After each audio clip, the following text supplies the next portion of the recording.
Hey guys, I'm so excited to be here today with Tess. This is just a little inside scoop. We always sit out here ever since Corona happened. The foyer is crazy today, but a lot of conversations have happened here over the past few months with walking through a pandemic to all the hate that's happening in our world and just the light that's being shed on it. And so, we've cried at this table. We have prayed at this table. We have had hard conversations with some of our staff right here in this foyer. And so, at the Dream Center, you've seen it as you watch the vlog. We have a lot of fun together.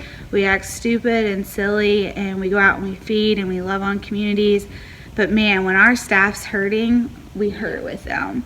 And our hearts have been heavy these past few days of just what's really coming to light. That's something that's been going on for so long now, but I thank the Lord that the calluses are coming off of our eyes, and that we're able to see the pain and empathize with it and sit in it and be quiet.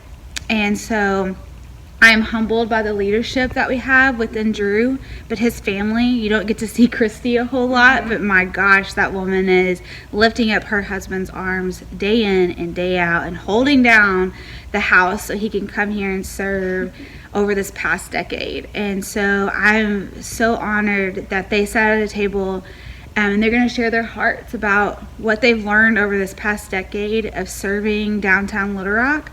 And I love Drew's heart because he knows he didn't know it all, but he took the time to sit down and listen and understand and knock on doors and say, how can I help to go out and love his neighbor? It wasn't easy. It definitely wasn't easy as a privileged white guy, but he did it. And so I hope you enjoy today's episode and just getting to hear from their hearts. And Tess is the awesome girl who films it all and edits it all. And there's not much to edit today because we want you to hear all of it. And so check it out, guys. We love you. We're praying for our nation.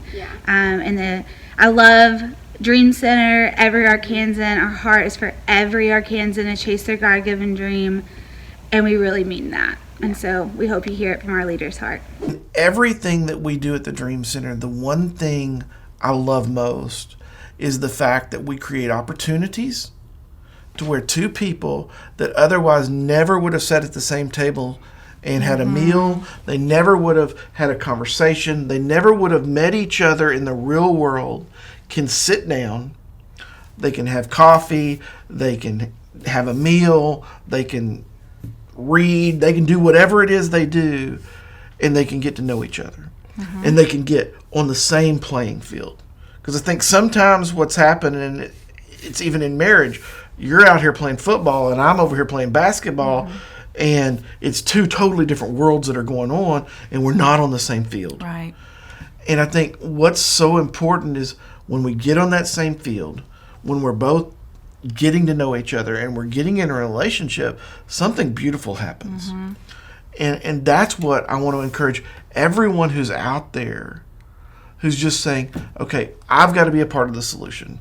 I've got to do something to make some change, because I don't think that you can change something until you name something. You've got to identify that, okay, I'm lacking here. It starts with you. I can't look at you and say, babe, you've got this going on, you got to fix it. No, I've got to say, okay, what can I fix? Because that's within my control. I've got to put myself out there, and I've got to ask the hard questions, and I've got to be willing to take the hard answers so that I can change. Because that's all we can control is ourselves. And that's what's so beautiful about what happens here. My whole world, my direction, everything I do, you've known me since I was a little bitty kid, is totally different because I said, I'm going to ask these questions. What can I do for you?